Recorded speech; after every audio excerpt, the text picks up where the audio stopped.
its body other than the face itself.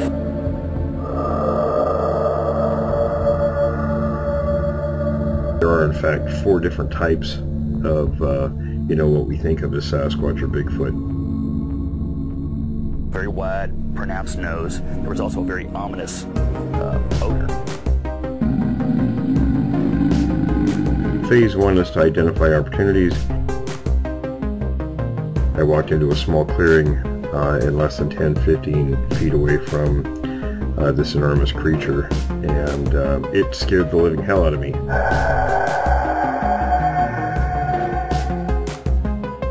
Phase 2 is conducting investigations both of witnesses and locations. The size of the thing, it was, 4 or 5 feet across the shoulders.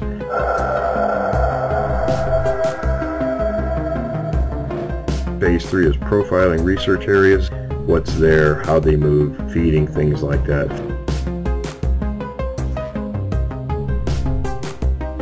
About 8 feet tall, I guessed around 800 pounds. It was massive. I had no idea that anything like that existed.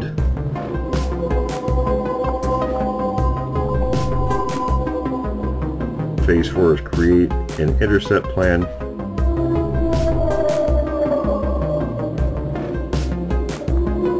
I decided to shoot in the air to see if maybe it would scare it off.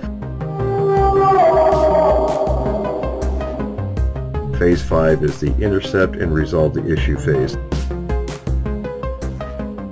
It didn't do anything, it didn't react, and then I heard a noise from my right rear, and from out behind some brush come another one, walked over by the first one. That's when I decided to do what the dog did. I took off running.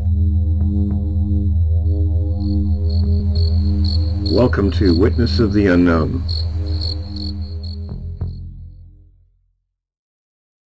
Hello everyone, I'm speaking with Rebecca again. This is the second part of the chat that we started previously. Now we were talking about, you had the second encounter where the smaller creature ran by, and then we were talking about you went to the school library and checked out Ivan Sanderson's book to find out more information. Right, that's correct. So go ahead. Oh, I was going to say, go ahead and just continue on from that point. Well, so when I saw this book, it just kind of describes, the state of my mind and the fact that I had no knowledge of this creature and didn't, I was really shocked to even find this book. And when I found the book, I saw a picture on the front cover is a picture of this, big hairy, creature, I think the drawing was on top of a mountain, and I looked at that and I was like, what? And I thought, what is that thing doing? And I was just astounded when I saw it. Right. And I kept looking at it, and I thought, and I sit down, and I'm trying to take myself back to that point, and I was just shaking. I remember I was just shaking, and I thought, that's what's in my backyard. That's what's around us. And then I thought, what is that thing? Because in my mind, I'm thinking, okay, there's 2 of them, but I'm trying to figure out how it got down from the Himalayas all the way to my house. And I really thought that. And and it's funny, I can laugh about it now, but I was just, I had nothing to reference back to anything. I'd heard no conversations, no TV shows. I had no knowledge of any creature, and I didn't even know. And I thought, and there's a book on this thing, The Abominable Snowman. That's what it's called? Yeah, I had exactly the same reaction after my sighting. I hadn't seen any books, and there wasn't much on TV back at that time. And a friend of mine who ended up writing John Green without my knowledge about what happened, what I saw, gave me 3 of John Green's books, and I was astounded. I didn't know there was that much information. And then later I ended up finding the very same book in our school that you checked out, and I thought, wow, I didn't realize anybody knew about this stuff. Yes, yes, and the thought came across my mind too, and I thought, okay, then these people who live in the Himalayas, these people who live out there know about this thing, and it lives out there, and now, it's in my backyard, and I'm just like, no, and I'm like, that's why I'm seeing all these footprints out in the, that's why when my family first moved here, and we walked across the street, and we saw all those footprints, and it's like, it belongs to that thing. That's where those footprints, Uh-huh. And I was all alone, kind of all alone in it, and years later, I won't get into that because I'm probably not going to have time, but I found out later on, years later, that my father must have had some type of an encounter or knew because of an incident that happened, and my mom had seen some things that she had never told me for many years that happened, and one of them was my horse. I was going to school, and I had a Tennessee Walker, and he was 16 too, for those who, know about horses, pretty tall. And she actually saw him in the pasture. He's standing by the fence, and he bolted and jumped straight up in the air and landed on the other side of that fence. Good and this Lord. Fence was just under 6 feet. Yeah, it jumped straight up in the air. Something had scared the living daylights, and she told me that she used to see faces in the trees. And I said, Mom, why didn't you tell me? And she goes, I don't know. She goes, I didn't want to scare anybody. And I'm like, Mom, you got to tell me, please. Don't do things like that, Yeah, she just kept a lot of stuff to herself. But, so in any event, I knew at that point that this was serious, that there was a monster of some sort, a creature that looked really frightening and really angry, mm-hmm. and something that could do a lot of harm to a person was in my backyard and had a baby. Wow. Oh, man. Now the baby, and I thought about it later, and I thought, okay, I'm sitting, on the floor, Indian style, and I've got this one that loped past the window. It was in my sister's room, and that thing though, he was chunky looking. He was husky, mm-hmm. and Dad was just huge. I mean, this thing was massive and thick, and this little guy was like a carbon copy of him, only much smaller, but he was husky. And I thought, probably more than likely, just because I was in so much shock of seeing it, it's possible. I'm sitting on the floor, and the distance between the floor where I was sitting and the window, and then where that thing was, the little guy, so he probably was close to 6 feet tall, I'm thinking. Mm-hmm. And I was calling him a little guy. But he probably was close to 6 feet tall. Yeah. So, still smaller than I'm looking back on the... Pardon? Still smaller than Dad. Oh, way smaller than Dad, because when I had that, when I turned around and it was looking at me through the window, it was slightly leaning under at me, because I was, I'm looking at his face, I'm looking in his eyes, and his head was just under the eaves of the house. And so even though that little planter box thing was there, that thing was only like 1.5 or 2 feet, Wow. from the house outward. And so it was right there at the window. I mean, I'm thinking my face, couldn't have been more than, I don't know, I'm going to say roughly 2 feet. Mm-hmm. 2 feet. I mean, that's why I thought I was going to die that day. And he looked mad. He didn't look, and he was piercing. His eyes were just piercing. Yeah. And I don't know, it was just, at that time I was terrified, I was traumatized, and then I knew what I was dealing with, and it just scared me to death. Every day, I prayed and asked God to protect me every day because I didn't want to lose my horses. I didn't want my dad to get mad, because I didn't want to go out and feed them. And I finally got to the point where, it was a little easier, but I was still terrified, looking around me all the time, every time that I went out there.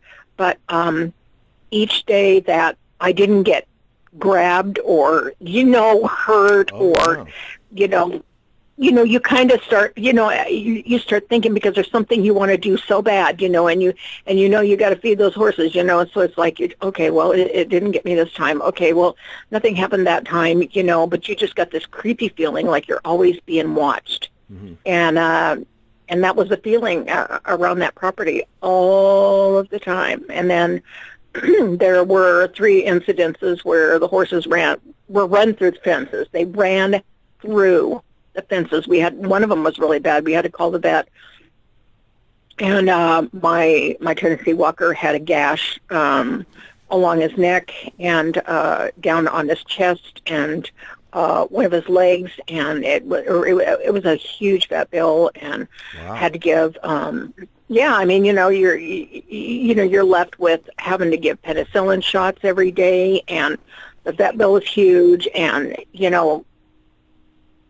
you're sitting there trying to figure out why on earth would my horse, run through a fence. Well, something scared the living daylights out of him. Oh yeah. To the point where he had to escape, and it literally, and it probably had to have been close. Yeah. I'm thinking, so. and I'm thinking that they came in the pasture, inside the pasture. I think they were inside the pasture, because there have been many times that horses do run at night, and then they can run at night. You know what I mean? But when you're hearing those howls, and all of a sudden you start hearing your horses run all over the place, making a fit, it starts making you wonder, is there something out there? Yeah, there's something chasing the horses. So that was 3 incidences that happened over, if memory serves me right, I'm saying 3 times in a 2.5-year period. That happened like 3 times. My dad was getting really upset about it. He was starting to talk about selling, the horses and stuff, because the vet bills were just mm-hmm. getting expensive. And, I'm crying, no, please don't sell my horses. And so anyway, there were other incidences. We were, our family, I think it was when I was 15, and it was in the summer, and it was really hot, and my dad liked to play cards, and he was trying to teach us how to, play, I can't remember what it was, hearts. Anyway, there was a game that he liked to play, and he was trying to teach us kids. And so we were at the kitchen table, and all the windows were open. And this was an older house where, you had these little levers on the windows, and you would lift the lever up and then just push the window out. There were no screens or anything. And my dad went all around the house and opened up all of them, because it was hot, mm-hmm. and he wanted air. And it was dark out. I mean, I can't remember exactly what time this was, and I'm thinking it was somewhere around 9:30 or 10 o'clock, in that, somewhere in that. We were allowed to stay up, and so we were really excited for the fact that my dad didn't make us go to bed early, but on the Saturday. And we were playing, and all of a sudden we heard just a shrieking scream. Like, it sounded like something between a cougar and a woman screaming. Mm-hmm. And within probably a minute and a half, we were getting this banging on the door, and it's a neighbor. And she's, going, did you hear that? Did you hear that? And, I'm trying to tap on my mom. I'm like, Mom, it's that thing. I know what it is. It's that thing. Could you stop it? I'm trying to talk to this lady, and I just, I just cowered back. I ran to the inside of the house, and I'm, trying to lean up against the inside wall where the kitchen is, I didn't want to get near any of the windows, and I was just, like, shaking. And I knew what it was. Well, my dad got the idea that some woman was being attacked, out in the woods across the street, and he made my brothers get their motorcycles, and they spent an hour riding through all that county, those trails across the street, looking for the woman that was being attacked. And I kept telling Mom, I said, Mom, it's that thing, and I kept getting the weirdest feeling, and I have nothing to base it on, and I never saw anything to prove it, but I kept feeling like that thing was standing, like, over next to the house, just maybe behind a tree, just watching. Mm-hmm. I don't think it was across the street at all. It was right there. When that scream happened, it was right there at the window, the same window where I'd had the sighting. And that scream, it was just piercing. So, yeah, upset the neighbors, and they were trying to figure out what was going on. And of course, my brothers and them never found anything. And so that was an incident that kind of stirred everybody up. And then there was the incident about, my brothers were camping, and they decided that they were going to go camp with some friends and pitch a tent across the street. My dad told me they could. Gave them flashlights and water and a lantern, and, they're going to have this fun little overnight camping trip out there. And here I was again saying, Mom, don't let them go out there. Don't let them go out there. There's something might be out there, and I was always getting in trouble. Rebecca, you better stop that, And so they came back. It was on a Friday night, and they come back the next morning pretty early, and they were mad. And the boy, one of the boys took off and went home. And the other boy came with my brothers and came back to the house with the camping equipment and the tent. And they were in the house, and my brothers were actually mad at my dad. And they're like, that is not funny. And I'm standing there in the kitchen, and I'm turning around. They're like, and he goes, son, what are you talking about? He says, don't give me that. We know what you were doing. You kept us up all night long.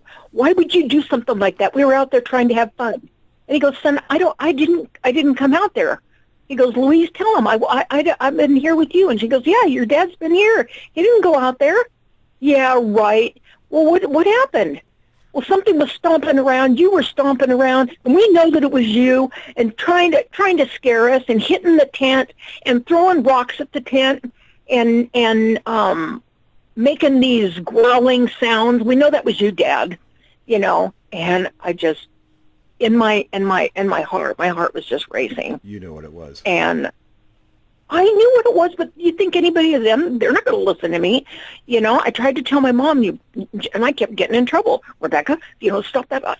You're going to get yourself in trouble. You tell your dad this kind of stuff. You're going to scare the kids, and you're going to stir stuff up, and you're going to find yourself in trouble. And I'm like, okay, whatever. Whatever. I know, but in my heart, I'm like, great. So the thing is out there now terrorizing my brothers. One night they go out there, and they're there. So then I'm starting to think, how many of these things are really out there? Is it just these two doing that, or what's going on? I'm trying to figure things out, and I could never make sense. Like, where are they coming from, and why are they coming around us? Well, I'm sure the fact that my dad was, feeding deer in our backyard with alfalfa, and deer was showing up all over the place. I'm sure that was some type of an attraction. But we, like I said, before that ever happened, or before my dad decided to do that, I was hearing stuff outside from the very first night that we moved in that house. I mean, it started from the beginning. And they were there. They were there before we were ever there. Mm-hmm. And I'm convinced that the owner of that house, who took thousands and thousands of dollars, a lot, off the price of that house, in order to sell it to my dad and get out of there. And I think they probably had, encounters. I'm sure a good reason to want to dump the property. Yeah, because I think, if I remember right, my mom told me they took something like $35,000 off the price of the house. My dad was trying to negotiate with them. Yeah, they took like $35,000 off the price of the house, and they wanted out. They just, told my dad they just wanted to get the house sold. If that's an agreement, fine. And so, that was a lot of money back in those times. Very, very, very significant, amount of money, and my dad thought he had gotten the deal of the century. Yeah, I remember my dad paid $28,000 for the 10 acres that we lived on in Graham. So that's a significant amount back then. Significant, yeah. And the house, let's see. I know that my mom said that the house had been built in the 50s. I don't know what year. Mm-hmm. But it wasn't that old when they moved in it. Right. you know, because we moved up in 1962. We moved up into that house. We just missed that Columbus Day storm. Oh, I remember that. Yeah, we had just missed that Columbus Day storm, and I remember we were trying to get over to the property when there was just trees down with roots. I mean, It was the bad. whole tree. Huh? Yeah, it was bad. Oh, I remember that even as a 7-year-old. I remember how there was just stuff down everywhere. Oh, yeah. Anyway, so, you know, there was that, and my brothers never went back out there again. My dad was very adamant to them, listen, you guys, I didn't go out there. That was not me. I don't know who was out there, you know, maybe it was some of your friends, you know, trying to mess with you guys. No, because nobody knew, you know, it just came down to that. So the conversation kind of ended, but my brothers never did go out there again, which I'm happy about that. And then when I was 16, I'm pretty sure I was 15 and a half or 16 years old. I was allowed to have a somewhat of a boyfriend, you know, that could call me. I could have phone calls. I couldn't go out on dates or anything like that, but if he came to the house, he could spend time, you know, with the family, you know, there, you know, that type of deal. And so in any event, I was on the phone. And the phone was a corded phone, you know, back then. It was connected to the wall. And it was right next to the back door. And my dad and brothers had cut, you know, a couple of cords of wood and stacked them up against the house so he could just go outside the door, you know, open the door and get some wood and go back in the house and put it in you know, the fireplace. But in any event, I'm on that phone and I'm talking and I'm just chattering away. And all of a sudden, you know, Will, remember the old, I don't even know if they make them anymore, but there was toys. They're called Lincoln Logs. Do you remember those? Right, right. You remember Lincoln Logs? Well, I'm on that phone, and it sounded like 100 Lincoln Logs. Just like somebody took a swipe and they just went flying, and it had that wood sound, you know, where I literally heard all the wood at one time go flying. Good Lord. And I'm on the phone and I'm like, I gotta go, you know, and I hung up and I said, Mom, something. And now my dad worked swing shift, and so he wasn't even at the house. We were alone. My mom was alone with us in the house. And it was raining really heavy. And I said, Mom, did you hear that? You know? And she was like, yeah, what was that? And I said, I don't know. I'm afraid to look out the window, you know? And so she went over there and I'm like, Mom, don't look out the window, you know? And so she goes and she looks out the window and she goes, what? And I said, what's the matter? And she goes, the wood's gone. It's all over the place out there. And I'm like, oh my gosh, Mom, something's going on. And I said, and so she called the police. So she calls the police, and a police car shows up, a unit shows up, and they had two officers in the unit. And they came to the door, and they listened to what she said, and they said, okay, we'll be right back. And they had these two flashlights, they're police flashlights. And they went out there, and they're out back walking around, probably for about 5 minutes, I'm thinking, 5, 6, 7 minutes. And they come back, and they looked really disturbed in their face. Their face had, you know, and they were looking at my mom and they said, ma'am, he goes, we found some strange prints out there. We don't know exactly what we're dealing with, but what we want you to do is lock up all your doors and windows and lock your front door. And if you have any other, you know, any incidences or anything else happens, don't hesitate to call us. That's what I heard. Good Lord. And so my mom, like, yeah. So my mom shuts the door, she locks it, and the next thing we know, we hear the two car doors shut, and I'm thinking within 30 seconds, this cop car in our driveway, we had a circular driveway, and all of a sudden we hear their wheels start spinning. He turned the car on and literally spun out of our driveway and took off. Wow. So, of course, they never called or contacted my mom unless maybe it happened at school or maybe they showed up and they never told me. Mm-hmm. But I had never had any knowledge of them ever coming back or calling my mom or talking to my dad saying, look, this is what we saw. But, doesn't it kind of strike your curiosity why? I mean, there was gravel flying everywhere. It was interesting. And I think it was John Green who told me years ago, back in the mid-'70s when I met them, that the Pierce County Sheriff's Department, when they got a call about an incident like this, they carried a large caliber rifle with them. So there must have been a fair amount of knowledge, by the officers at that time. Oh, that's interesting. That's interesting. I'm glad you shared that with me. I didn't know that. I never knew that. I just know that they got in the car and turned it on, and then all of a sudden they tore out of there, just gravel flying. And I'm like, wow. It still left me wondering if they had seen something. But, to this day, I certainly sounds I don't know. It does. I mean, if you use common sense, it's like, what reason would they have, well, to tear up somebody's life? Yeah, and you think about the proximity in terms of time. The wood was thrown about not too long before they got there. They go out and look around, they Right. see the footprints, so it's very possible they saw something. Mm-hmm. And then, that's what I think. I do.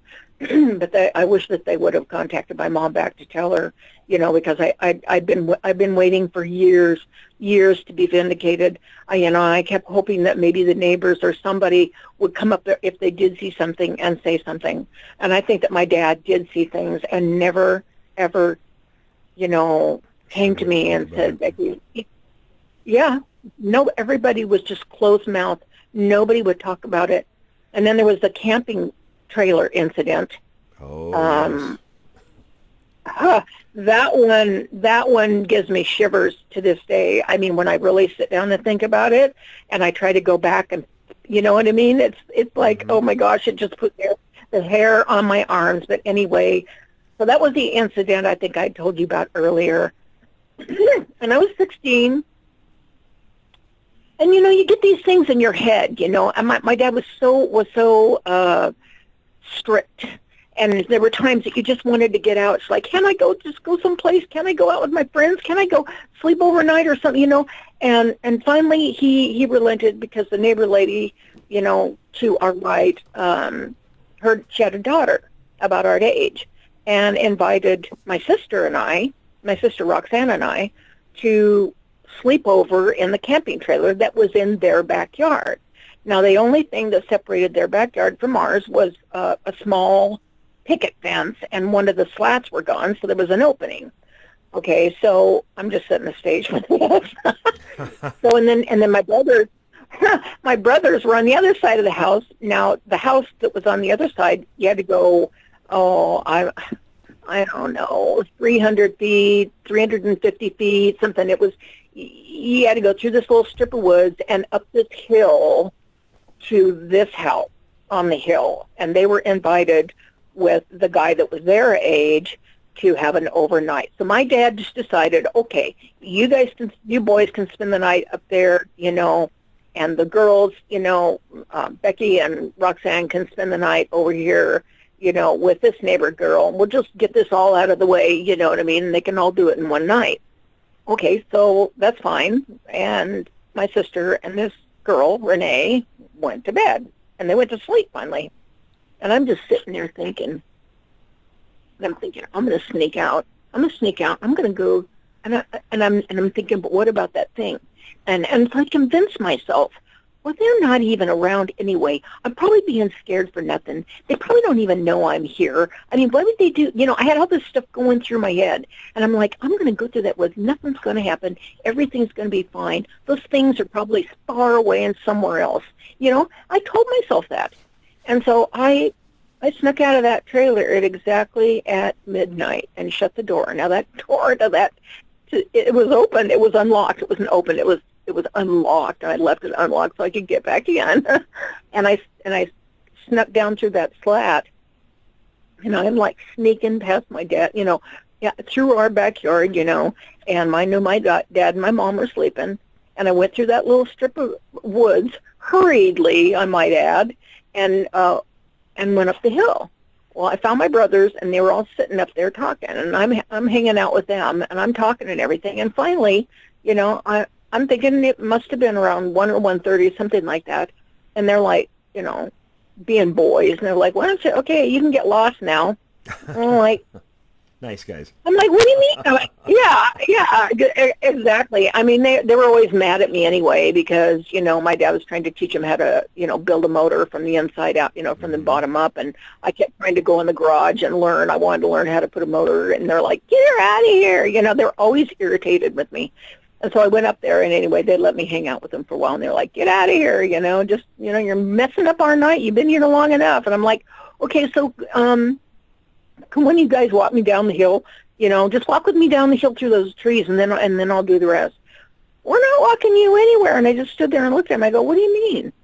Get out of here. You brought yourself here. You get yourself home." And I'm like, "No, I can't. Come on, walk me down the hill." And I argued with them for like 3 or 4 minutes, and I just stood there, and I thought, I can't believe you guys are going to make me walk down that, not even walk me down the hill, And they're like, "No, we're not. Get out of here."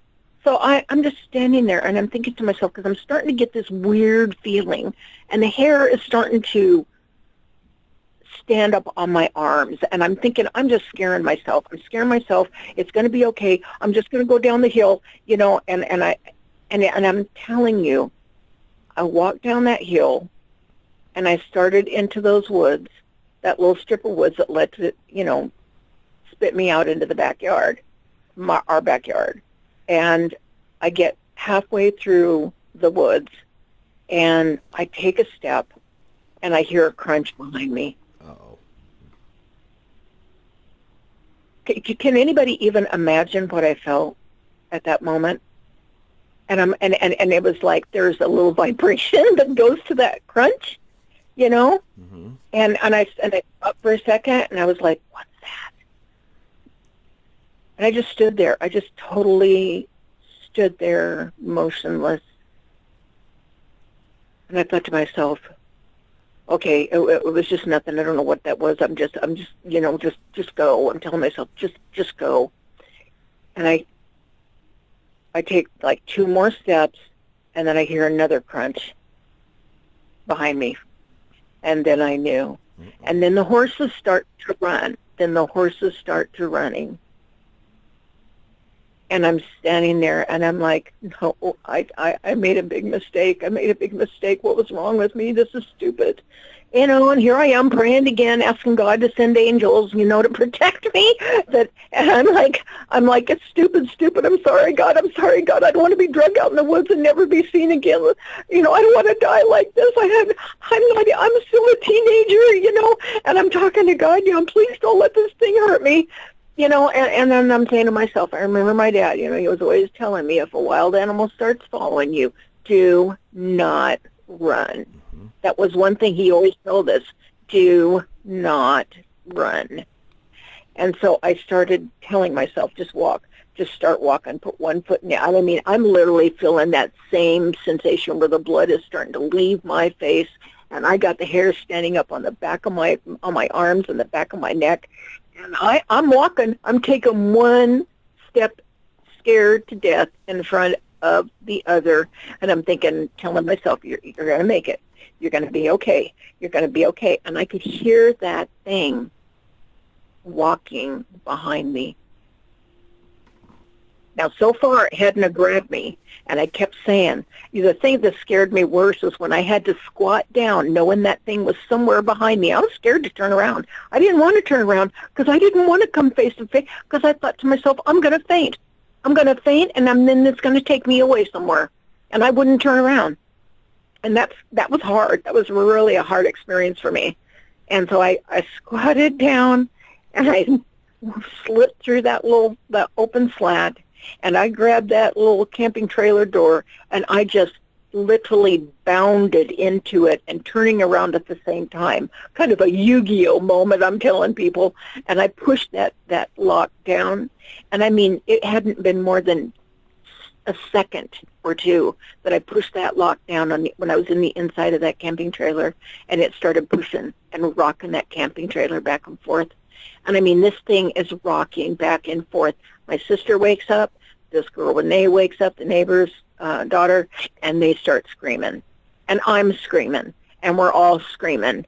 And this thing just keeps rocking. At one point, I thought it was going to push that trailer over. And it just kept going on. For me, it felt like, it went on for a couple of minutes, but I'll bet you 10 to 1, probably it was only like 30 or 45 seconds. Mm-hmm. But you know what I'm trying to say? When something's scaring you that bad, it feels like an eternity. Oh, absolutely. When it really wasn't. So, and then all of a sudden, it just stopped. And it never happened again, but I guarantee all of us were awake the whole night. Good Lord. And yeah. And all that happened when daylight hit, the girl wanted out. She wanted to get in the house with her mom. And my sister, was mad at me. She was mad at me because she felt like I had something to do with what happened when she found out that I had snuck out. And I begged her. I said, please don't tell Mom and Dad. I'm going to get beat, this kind of a deal. But she was so mad at me. And she goes, I don't want to talk about this anymore. I don't want to talk about this incident ever again. Don't talk to me about this. And she didn't. She was closed-mouthed until I think the first time I got her to actually open up and talk to me about it was 3 years ago. 3 years ago. That's a long time. It's a long time. And what did she say to me? She goes, and you brought that thing. You were the one that brought that thing there. And I said, oh, so you're admitting? So you're admitting it's real then, huh? You're admitting? You're finally admitting to me, because that was an admittance. And she just looked at me and gave me this look and then looked away. And I'm like, you guys all know more than you ever told me. Everybody wanted to keep their mouth shut, and nobody helped me out by, backing me up, but... That's what I was wondering. If my sister passed. By this time, had they admitted that there were these creatures around there? My sister kind of in a roundabout way admitted to it, yeah. My mom finally started telling me about the faces, that she would see looking through the branches at her a lot when we were gone to school, and, all off and on, clear up until even just this last year, she has seen things and not told anybody. And I'm like, doggone it, Mom, what are you doing? Why can't you tell me? Why would you keep something like that to yourself, Wow. And, yeah, I mean, there's still stuff going on because my sister, my little sister, who moved from Kentucky to come and help, she's taking care of my mom because she's 91 and my mom, needs help now. Mm-hmm. And so she's living there, and she started calling me and taking pictures of imprints. Oh, wow. And broken branches and stuff. Oh, yes, in our backyard, or in her backyard. Mm-hmm. And sending them to me. And I was like, wow. I mean, they're still out there. They're still out there. I don't know how many. I don't know, if it's just a different generation of them, or, if there's a few of them or there's a lot of them. Well, I can't tell you. I'm just saying that, she sent me pictures of impressions. Some of them were as small as 6 inches, and there were some 13 inches, and there was one that was like 17 inch. I'm not surprised at the proximity to Fort Lewis, and that's an area, the training areas aren't used that much out there, so. Right, and I used to ride my horse alone out there, and I've had a couple of things that scared me, and I had my older sister had a horse, and that would could only use a hackamore on her because you couldn't put a bit in her mouth, so she rode out there one time, and she had this horse that was really hard to handle to begin with, and not very well trained. My dad had bought her from an auction. And in any event, she ended up almost getting killed. That horse almost killed her because she comes ripping home. The horse is flying across the county land and runs past the house to the pasture. And the fence was the only thing that stopped that horse. And when my sister got off, what had happened was she was out riding in the reservation, and she went past this clump of trees, and she said a dark, hairy arm jutted out of it, and the horse reared and took off with her. Holy cow. And she said she nearly fell off. And the horse was so scared, the horse was at a dead run and ran all the way. And at that time, Fort Lewis was not fenced. Ran through the opening that we always used, ran across Mountain Highway into that, county land across the street, ran through there and took her, jumped the ditch and ran across the street, 224th with her, and then, like I said, didn't stop until, she was in our backyard and the fence stopped her. Yeah. Wow. So there's that. And that was in the Fort Lewis, that was in Fort Lewis. Yeah. Military reservation right there. Did she say, I mean, it sounds like it was pretty close proximity to the horse. Was it trying to grab the horse? That's the way she made it sound, I think it was trying to grab her. Oh, I see. Okay. I think it was trying, but I can always ask her again, but the way she described it to me, she had the feeling it was trying to get her. It was trying to grab her, and it took the horse by surprise. The horse, when the arm came shooting out, the horse rears up and takes off with her, just bolts. Boy, that's and she couldn't stop that horse. That's a frightening experience. Good Lord. Yeah, she couldn't stop that horse. And then here, she could have been hit by a car, and both of them could have been killed because Mountain Highway. I mean, people back in that day, very busy, and this was an era where a lot of the high school kids, dads and moms were buying, the classic muscle cars. Oh, yeah. This was the era of the muscle car, you know what I mean? There was muscle cars everywhere, and there was a lot of racing. Mm-hmm. There was. Yeah, there was a lot of racing on that road, and there's a lot of racing on 224th. Oh, yeah. And then there was the trucks, the big trucks and all that stuff, so it was literally, I think, an act of God that saved her, from, not being hit, to be able to cross that horse at a dead run across that Mountain Highway and then go into the county land and then bolt over 224th and pass over that street to the house, without them all, both getting killed by a car. Yeah, right. I remember they were still running logging trucks back then.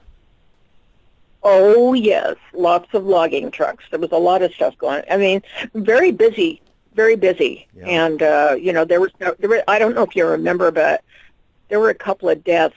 On 224th. Oh, yeah. From people racing. Yeah, it was cars. It was almost, I hate to say it, a common occurrence back then. Yeah, I know. It was pretty bad. It was pretty bad. We used to hear them all the time.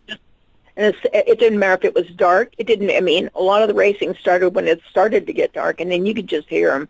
I mean, it was just on. And racing up that hill. You're talking about going from Mountain Highway, and you remember that, how you turn on 224th from Mountain Highway, mm-hmm. and you start going up the hill. Right. You're going up a slight hill, and then you drop down, and there's a fire station on the other side, and that veterinarian, Tahoma veterinarian. But anyway, that Tahoma veterinarian wasn't there at the time, but the fire station was. Correct. And people really, it's crazy, racing up a hill. So, yeah, so that happened. And I'd been out there with my horse on several different occasions. And one time I was coming home, and there was just a huge branch crack. I mean, it must have been probably, I want to say, 100 feet from me.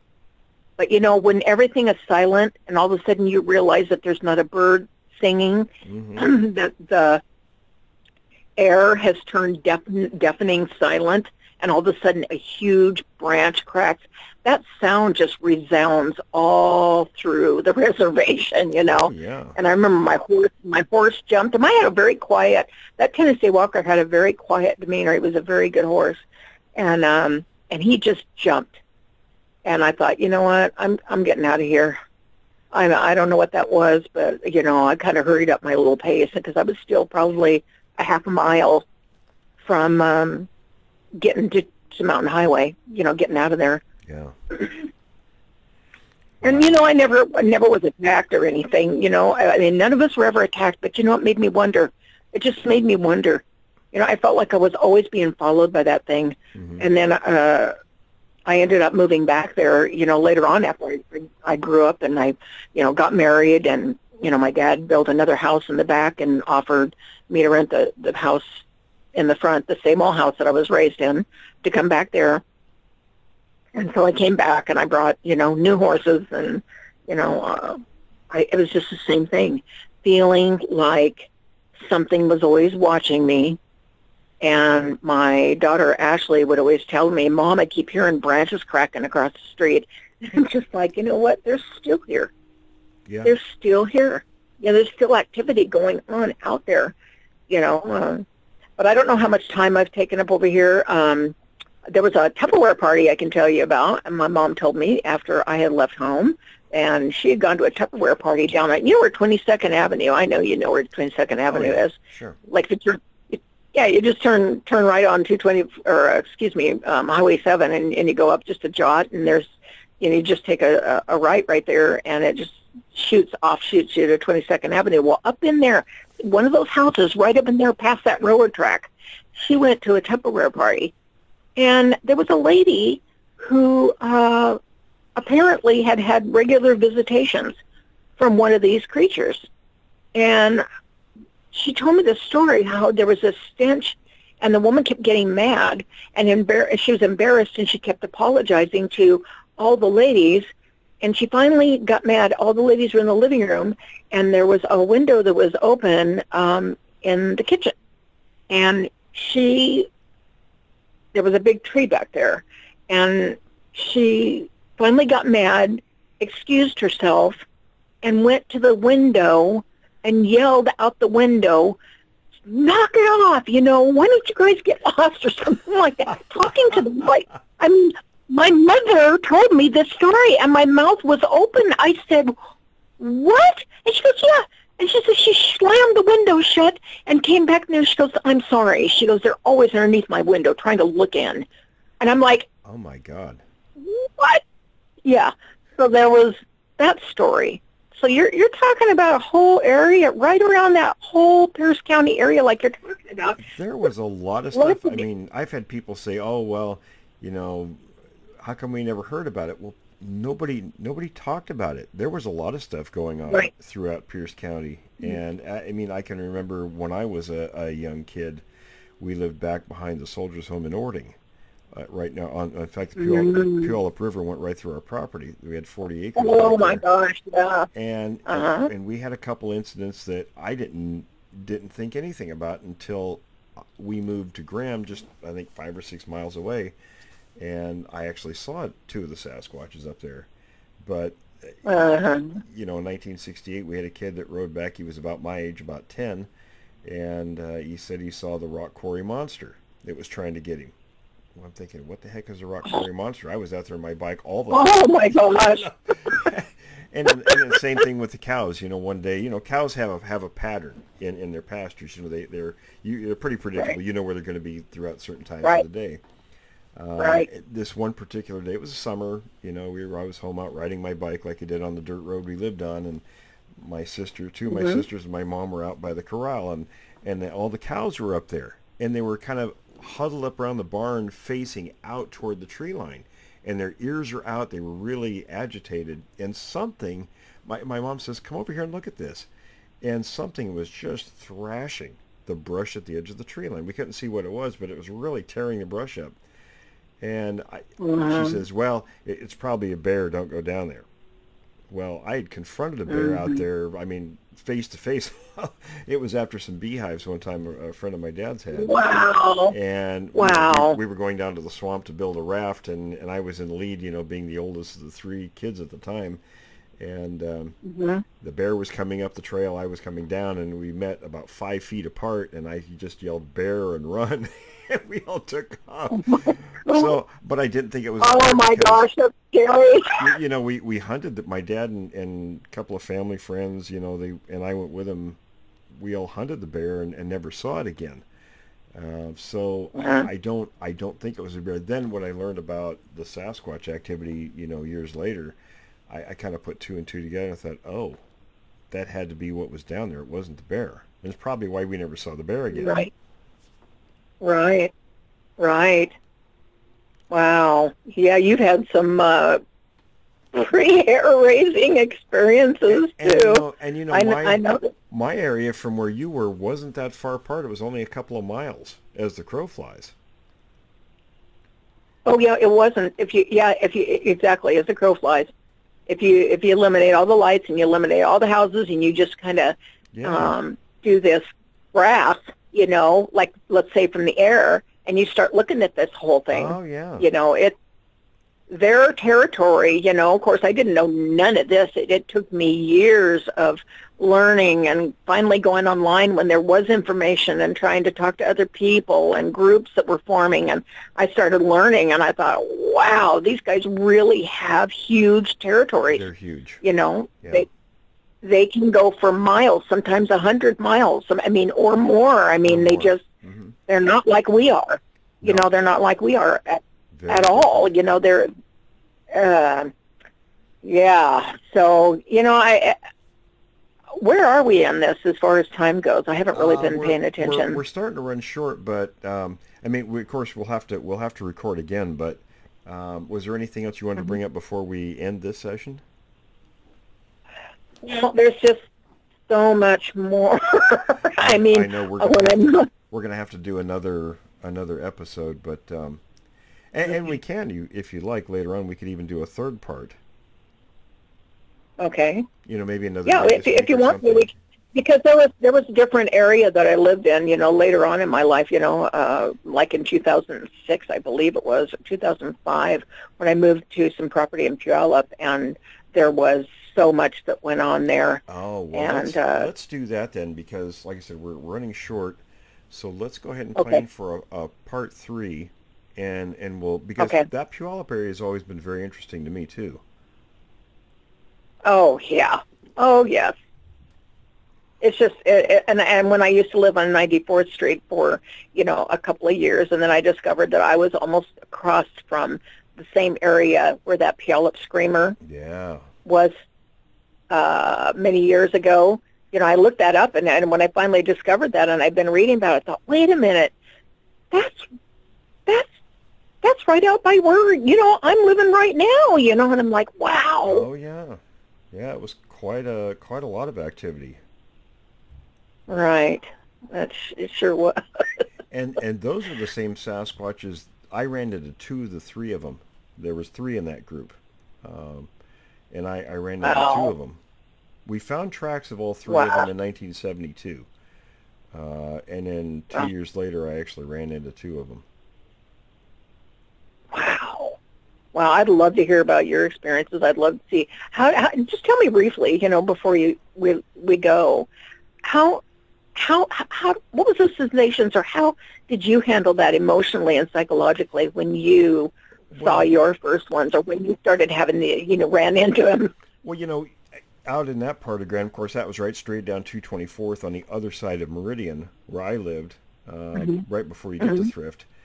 And Hmm. like the whole area is very rural, and kind of a patchwork of forest and pasture land. So Hmm. our property was pretty clear, but there was forest on either side. So well, what got me started was in December of '72. I don't know if you remember how cold it was that particular December, but we actually had a little bit of snow on the Hmm. ground, and this would have been right in the middle of the month. I remember the date. I found out the date a couple of years ago because I remember, well, what happened. A buddy of mine from Spanaway come over to spend the weekend, and Uh-huh. we got kind of bored because there was snow on the ground, nothing to do. So I Uh-huh. said, well, let's go to John's house. My friend John Adams. He lived just maybe a quarter of a mile away through the woods. We couldn't find the trail through the woods, so we had to walk down the road and hit the railroad tracks. And the railroad tracks went in front of John's house. So we walked down the road, and it was really cold. It was about, I'm pretty sure it was around, the figure 17 degrees sticks in my mind from that day. I think I do remember that. It Yep. was really cold that December, at least that particular part of the month. So we got about halfway down the tracks to where we started to John's place, and we saw something red between the rails, and the only rails were the only thing exposed. Everything else was snow covered. So we walked up there. Now, if you looked down the tracks from our perspective, it was ran alongside of a hill, and the upper part of the hill was on our left, and then the downhill slope was on our right. So you could kind of visualize this. And we got up there, and there was nothing around except this pile of intestines, animal intestines, in between the rails. Oh my No gosh. footprints, Oh my nothing. And we're gosh. thinking, well, how the heck did this get here? And it was the amount that would have been probably from a medium-sized dog or a coyote. So it wasn't something that a bird dropped or anything like that. It was too much. I thought, wow, that's weird. So obviously nothing, no footprints the way we come. We can see to our right down below. There was no footprints in the snow there. So I told my friend Mark, I said, walk on up ahead and take a look. I'll climb the bank on the left here and see if there's anything up here. So I crested this little slope. There were two access roads they built into the summer before with dozers. And on this access road, there were footprints everywhere in the snow. These large, what looked like barefoot human tracks, but they were way bigger than ours. And I hollered at Mark. I said, Mark, come up here and look at this. So he came running up there, and we're standing there with our mouths hanging open looking at dozens and dozens of these footprints all over the place. And then it dawned on me, I thought, those intestines aren't frozen yet. As cold as it is, whatever did that has to be really close by. So that scared us. Right. We took off running, and we got to John's house. We were 14 at the time. We were beating like heck on the door, and John had he had two younger brothers and two sisters. So here are all these kids. It was just pandemonium in the living room, and because we're telling him what we found and everything, and his dad come out from the back of the house from the bedroom, and he said, boys, settle down, what's going on? So we told him, and he went and grabbed a .45 pistol and a camera, and he says, take me up there and show me what you found. So here's this gaggle of kids, we're all up there taking John's dad up there, and he starts taking all these pictures. And then he starts telling us what little he knew. He probably saw something, I think he saw something on television, or maybe saw a magazine article or something once, but he told us, when you tell 14-year-old boys there's monsters in the woods, that's the wrong thing to tell 14-year-old boys. Yeah. Because we're out there every weekend for weeks looking. Never saw anything. So and what we saw with the footprints, there was a big butt print right at the edge of the slope, and a fist print. I put my gloved fist in it, and there was like an inch all the way around. Oh my gosh! My gosh! And you could see whatever had set down there had dropped the intestines down over on where we found them between the rails. So it kind of, the picture was pretty obvious what was going on there. And so anyway, we didn't. I went home. Mark and I went to my house, and we were excited. Telling them what we found. Of course, my sisters and parents laughed at us. So. You get made fun of for something like that, you tend not to talk about it anymore. So 2 years later, and I don't remember them. I remember that day because I remember Johnny Nash had the song out at the time, I Can See Clearly Now. And it was, and at John's, I used to go to John's a lot, and they always had American Bandstand on TV on the weekends. And they were playing that song. And I thought, I really like that song. So I went back and looked up when that show out of Seattle aired that particular performance, and it was December 16th, 1972. So, oh my gosh! But when I actually ran into two of these things, I don't remember. It had to have been, I think, around October, because I remember. You remember you could kind of gauge when fall hit, because when it started getting frosty, it was usually around deer season. So it was really frosty. It wasn't frosty yet because this was right at dusk. It wasn't dark, like you were talking previously in the previous show about how it's kind of twilight where you can see, but it's not really dark yet. Well, my collie was just going crazy, barking and stuff, and my dad, we had always had a lot of raccoons and skunks and everything that would come in the yard, because with the dog food, my sister's cat's food, the chickens and everything else. We had, a lot of animals. So my dad always said, well, if some animal comes in the yard, shoot it because it might be rabid. So I thought, okay. Now I had hunting rifles and my shotgun and everything. I grabbed a single shot 22 and a couple of bullets. Went and grabbed my dog. He was tied up. He liked to roam at night, so we tied him up at his house at night. So Oh, wow. I told him, go get him. And he takes off. Yeah. He takes off around into the neighbor's pasture. And their house was at the other end of their property, so it was all wild up on our end. And he heads straight to the tree line. Now, I had that dog 13 years. He never shied away from anything. He got a face full of porcupine quills twice because he would just dive head into anything.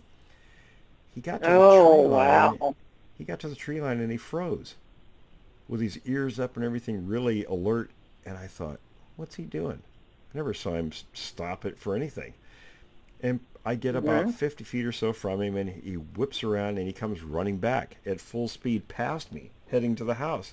And I stopped, and I'm looking at him, thinking, what's that crazy dog doing? And he gets up to the porch, and he sits down, and he's shivering. I could see him. I thought, what's he doing? So I walk up to where he's stopped at the tree line, and I could hear something moving around in there. So I thought, well, maybe he learned his lesson with the porcupines. Maybe it's a porcupine in there. So I put a round in the chamber, and there were some low-hanging fir branches, and I kind of pushed through those. And there was this big maple tree on the inside, on the other side of the fir trees in there. And, of course, the leaves were really... And this was a big one, probably, 3 feet across the trunk. And all the leaves were already off and on the ground. And as I got through these tree limbs, I may be 15 feet away from this massive creature. And it's standing there, and it's easily 2 feet higher than me, and had to weigh. Now, my dad butchered. I helped him butcher a lot of cows and pigs, and we hunted and everything. So I had a pretty good idea of what things weighed, and this had to be at least 800 pounds. And, and when it saw me, it stopped moving. It was moving leaves around with its right foot. I could vividly see that. I mean, I guess because I focused on the movement, and it had not a very happy look on its face. I mean, now I didn't get a great amount of detail because there was the way the sun had already gone down, so light and shadows were real heavy. The shadowing was real heavy, so I could see more of the lower part of the body than the upper, but I could still kind of make out what was there pretty well. It didn't look happy. It stopped moving and just kind of glared at me, and I thought it was a holy crap. I probably need to change my underwear moment. It scared the hell out of me. And at the same time, you're thinking, what in the hell is this? I mean, I've come face to face with black bear in the forest when I was a little kid, and all kinds of animals. Never seen anything like this. Don't know anything like this existed. And then the thought hit me, and all this happens, in milliseconds, was that, oh, this had to be one of the things that made the footprints we found in the snow. And then and at the same time, I'm thinking, oh my God, what am I going to do? I've got my rifle in my arms, and I thought, well, the 22 sure as heck isn't going to do anything to this. But I thought, maybe if I shoot in the air, I'll scare it away. So I fired the round. Of course, I only got a couple of bullets, and it's a single shot. So I hear a noise to my right rear. And I'm trying to keep my eyes focused on what's in front of me, and I turn my head just a little bit and glance, and out from behind some brush comes walking this other one. And it walked around me and over to the first one. My Lord. Oh, my Lord. And that was the time my brain kicked in and said, get the hell out of here. And I took off running, hoping that these things weren't going to be breathing down my neck any second. Yeah, it sounds like it's a good thing you did. And I called John I called him that night as soon as this happened, and I'm kind of quietly, like you were talking about phones, we had the old cords with that were stuck to the wall and everything, and I'm standing in the kitchen, and my mom's in the living room, and I'm talking quietly. I said, John, I told him kind of what happened, and he said, okay, let's all meet at your house before first light in the morning. So there were, I don't know, I think 5 of us with our hunting rifles out there, and it froze really hard that night. So we tracked the 2 of them for probably a mile or so until it warmed up enough where the frost melted and we lost the trail. But I don't know what we thought we were going to do if we caught up with them, but I doubt my hunting rifle or my 12 gauge would have hurt him much. Well, you have more intestinal fortitude than I could. I could never, at that point in time when I saw that thing, I thought, I'm not even going out. I didn't even want to go outside to feed my horses, much less track one. Well, only because there was a group of us and we were all heavily armed. Well, right, yeah. But I think we were all just kind of like that. Yeah, I mean, it's just one of those things. I mean, you know, the fear, you know, like you mentioned, you were much closer than I was. You know, even though 15 feet or so is still pretty doggone close. Yeah, it is. And I'll tell you, I think to this day, the only reason it didn't do anything was because I had a rifle in my hands. I believe you. I believe you. I really think that. Yeah, I believe you. Although I think that they could have, if they wanted to overtake you. But I think also, so I have heard of rifles and going off and people shooting up in the air and you know, deterring them. They say don't ever take, you know, a shotgun or a gun or a firearm of any sort out there because they will attack you. Well, I don't necessarily believe that anymore, you know, and I think that you're probably right. I think well, it's something we can talk about. We'll have to talk about it on the next edition we do of this, or next chat, because there's some stuff I can tell you that I learned about, you know, firearms and these guys, but we'll save that for the next time. Okay, sounds good. Well, listen, Rebecca, very fascinating stuff. Let's plan for a third session, and we'll talk about that. You know, as the week goes by, we'll decide when we can do that. All right, sounds good. Sounds good. Well, listen, much appreciated. We'll chat again real soon. All right, Will. Well, you have a great rest of your day, and we'll talk to you later. All right, you do the same. Thank you. Bye-bye. Thanks, everyone, for joining me this week. Be sure to tune in again next week as we explore another account from a witness of the unknown.